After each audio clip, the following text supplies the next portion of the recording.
Assalamualaikum warahmatullahi wabarakatuh. Kami dari kelompok 6 mata kuliah pengembangan aplikasi informatika medis akan mempresentasikan bagian dari sistem yang akan kami buat. Untuk anggota kami terdiri dari Dea Anggraini, Saila Caya Alfara, Muhammad Nurul Ulum, dan terakhir Fardan Saifullah. Selanjutnya Muhammad Nurul Ulum akan menjelaskan. Baik, untuk yang pertama yaitu mengenai topik aplikasi kami, yaitu sistem informasi manajemen pada dokter keluarga. Yang kedua, mengenai gambaran umum aplikasi tersebut meliputi kegunaan aplikasi, pengguna aplikasi, dan aliran kerja sistem. Untuk kegunaan aplikasi, yaitu memudah pencatatan dan penyimpanan data rekam medis dan resep pasien.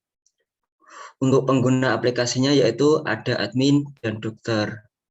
Dan aliran kerja sistemnya, yang pertama yaitu pasien mendaftar di admin. Yang kedua, admin menginput data pasien, dokter yang akan menangani pasien, dan gejala pasien ke dalam sistem. Yang ketiga, setelah dokter memeriksa pasien, dokter dapat menginput penyakit yang diderita pasien ke dalam sistem. Yang keempat, dokter menginput data obat pasien untuk resep pasien.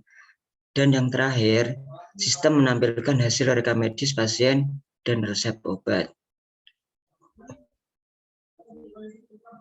Dan dokter bertanya kepada pasien bersedia dirujuk atau tidak. Untuk yang ketiga, yaitu pada kebutuhan data dan informasi dari sistem tersebut. Kebutuhan data dan informasi dari sistem ini antara lain data pasien, data dokter yang menangani pasien, data penyakit, dan data gejala pasien, dan data obat yang diperlukan pasien. Dengan data dan informasi yang ada, maka dokter akan lebih mudah untuk menentukan penyakit dan obatnya. Di samping itu, untuk data pasien yang diperlukan yaitu nama pasien, tempat tanggal lahir, umur, jenis kelamin, tinggi badan, berat badan, dan tekanan darah pasien. Lalu saya akan menjelaskan desain basis data dari sistem kami. Sistem kami memiliki 6 entitas. Yang pertama ada obat. Obat memiliki 2 atribut. Yang pertama ID obat sebagai primary key, dan yang kedua nama obat. Lalu ada entitas resep obat yang memiliki 3 atribut. Yang pertama ID resep sebagai primary key, dan ID berobat, lalu ID obat. Yang ketiga ada entitas berobat yang memiliki 6 lalu ada ID pasien, ID dokter, tanggal berobat, keluhan pasien, dan hasil rekam medis. Lalu ada entitas dokter yang memiliki 2 atribut. Yang pertama ada ID dokter sebagai primary key, dan yang kedua ada nama dokter. Lalu yang kelima ada entitas administrator yang memiliki 3 atribut. Primary key-nya adalah kode petugas, lalu foreign key-nya adalah nama petugas dan jam jaga. Yang terakhir ada entitas pasien yang memiliki 9 atribut. Yang pertama ID pasien, lalu ada nama pasien, jenis kelamin, umur pasien, alamat, tempat tanggal lahir, tinggi badan, berat badan, dan tekanan darah. Untuk desain antarmuka, saya akan menjelaskan dengan dia. Di sistem kami yang pertama ada halaman utama yang terdapat fitur tombol masuk atau daftar. Untuk yang sudah mempunyai akun, maka kita bisa menekan tombol masuk. Di sini kita akan mengisi nama pengguna dan kata sandi yang sudah kita daftarkan. Lalu kita akan menekan tombol masuk. Jika belum punya akun, maka kita bisa menekan daftar. Lalu kita akan diarahkan ke halaman pendaftaran. Di halaman daftar, kita akan mengisi nama lengkap, alamat, lalu nama pengguna yang kita buat, dan kata sandi. Tidak lupa juga kita bisa memilih sebagai pengguna admin atau dokter. Lalu kita bisa menekan tombol daftar. Di sini kita akan diarahkan ke halaman dashboard. Di halaman dashboard ada fitur tambah pasien. Lalu ada penjelasan berapa jumlah pasien baru pada hari itu juga, dan berapa dokter yang tersedia. Ada juga daftar pasien baru.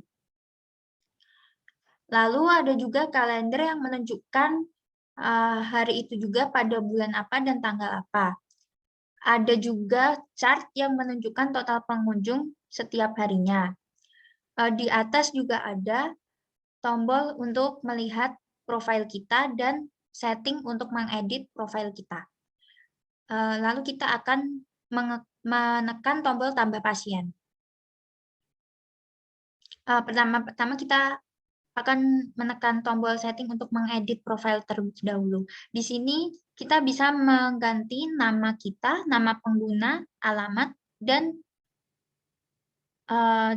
kita sebagai apa di sistem tersebut. Sesudah itu kita bisa menekan tombol silang. Lalu kita akan menekan fitur tambah pasien. Di sini kita akan diarahkan di pendaftaran pasien. Kita sebagai admin bisa mengisi tanggal masuk pasien, tempat tanggal lahir pasien, nama pasien, alamat, tekanan darah pasien, tinggi badan, berat badan, dan jenis kelamin. Setelah itu kita bisa menekan tombol daftar.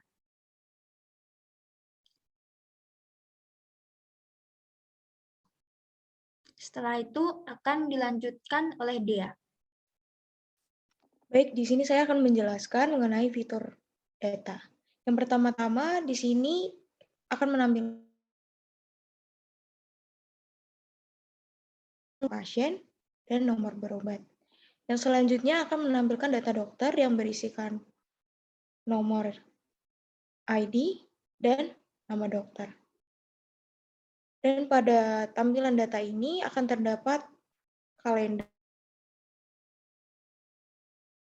bulan, dan tahun. Pada saat ingin mengakses salah satu data pasien, akan terdapat profil pasien yang berisikan tanggal masuk, tanggal lahir, alamat, tekanan darah, tinggi badan, berat badan, dan jenis kelamin.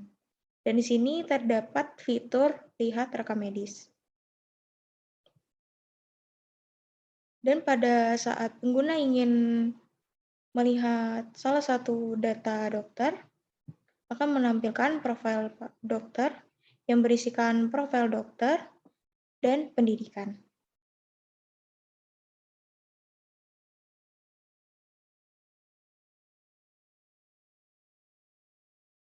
Di sini, pada saat profil pasien, terdapat fitur lihat rekam medis, dan saat kita tekan tombol tersebut, akan diarahkan pada tampilan informasi rekam medis yang berisikan tentang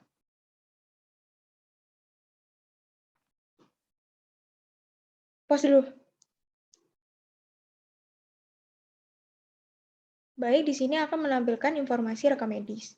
Yang pertama berisikan nomor rekam medis, nama pasien, alamat, tekanan darah, tinggi badan atau berat badan, poli, nama dokter, diagnosa, keluhan, pemeriksaan, terapi, pemeriksaan penunjang, alergi obat, resep, dan kesimpulan, dan kondisi pasien keluar.